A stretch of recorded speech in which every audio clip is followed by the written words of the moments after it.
Hello，大家好，我係 Daniel。今日嘅紅石教學嚟同大家講嘅係充能。上一集我喺講放出紅石信號嘅元件嘅時候，咪講過話控制杆、按鈕同埋壓力板係可以發出信號俾自己所在嘅方塊嘅。咁但係原因我嗰時冇講到，咁我而家就嚟同大家講下點解。兩個字，充能。咁呢個亦都係同點樣輸入有關嘅。所謂嘅充能，你可以想象係將紅石能量輸入去一個方塊裏面，使其充滿紅石能量嘅呢個動作。咁既然呢一個方塊會俾紅石能量充滿嘅話，其實你喺鋪電線嘅時候未必需要好似咁樣將條電線直接放喺輸入源旁邊，你其實係可以將電線鋪喺被充能嘅方塊旁邊，佢都係可以有信號被傳輸嘅。咁跟住落嚟想同大家講一下唔同嘅充能。冇錯，充能都係有分幾種嘅，咁樣佢哋就係強充能同弱充能啦。如果冇第一集嘅內容嘅話，我其實都唔係太知道要點樣同大家詳細解釋。但係而家大家有咗第一集嘅觀念嘅話，我就可以有信心可以解釋得好清楚啦。所以如果你係仲未去睇過第一集嘅話，我強烈建議你去睇一睇第一集再翻嚟。咁如果你已經睇咗第一集嘅話，你可以咁樣理解：如果你係用輸入嚟充能嘅話，呢個就係一個強充能；如果你係用輸出嚟充能嘅話，呢個就係一個弱充能。我喺第一集嘅時候講過，你輸入嘅嘢其實可以係嚟自一個輸出嘅。咁但係因為佢係一啲經過處理嘅嘢，所以佢係會比一開始嘅時候係弱嘅。相反，如果係冇經過處理嘅嘢，佢就會係最純粹同埋最強噶啦。因為呢度涉及到第一集嘅內容，所以我知道大家可能要消化一下，咁所以我俾5秒大家，我哋一邊欣賞下呢個白痴仔俾人虐待，一邊去消化下我哋頭先嘅知識。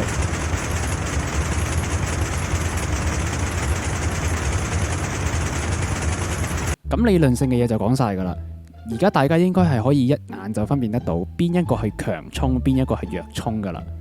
例如喺呢個小裝置裏面，如果我直接拉呢個紅石燈下面嘅控制杆嘅話，兩盞燈都係會着嘅，因為呢一個係一個純粹嘅輸入源，所以佢係一個足夠為呢兩盞燈都提供能量，一個強嘅充能。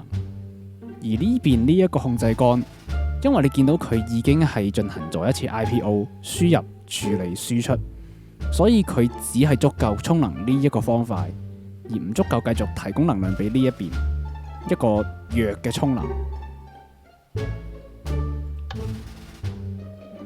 咁講多一個知識點啫，就係兩者之間可以點樣去變換。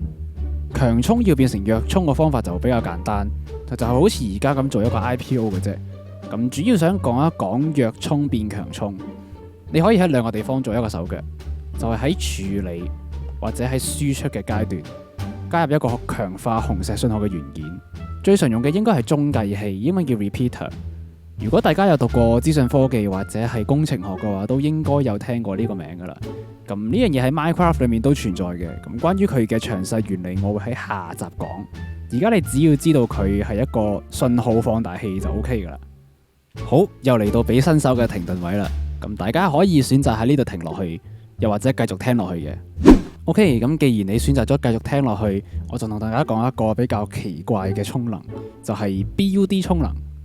咁 BUD 嘅意思咧係 Block Update Detection， 而佢嘅原理都同佢嘅字面意思一樣，係同方塊更新相關嘅充能嚟嘅。咁我先俾大家睇下佢個樣先。冇錯，呢個係兩個好高難度嘅體位嚟嘅。我哋頭先見到嗰啲一係就直接充能，仲有上上下下、左左右右、前前後後火車捐山窿。而呢一個咧係打斜同埋隔空充能嘅，正常人一睇就會覺得咁樣好古怪噶啦。我哋完全見唔到能量傳輸嘅路徑係點樣樣。其實係因為喺充能之前，我哋要先做一次 BUD， 而充能要喺 BUD 出現咗之後先至會發生嘅。意思真係咁。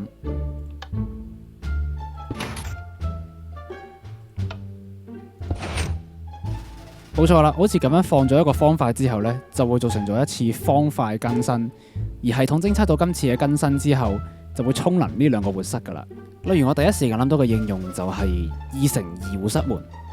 你睇下呢個樣，好似咁樣擺嘅話，當呢一個控制杆被啟動嘅時候，上面呢個活塞就當然會被充能啦。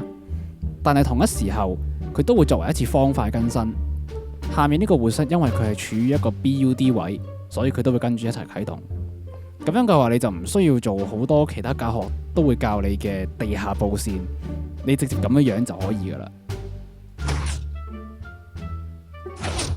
好，咁今次呢段片就到此為止啦。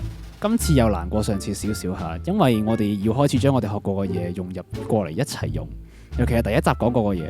咁但係唔緊要嘅，呢啲係啲好玩嘅嘢嚟嘅。咁最緊要就放鬆心情，慢慢學，慢慢玩。好，咁多謝大家，咁我哋下次再見啦，拜拜。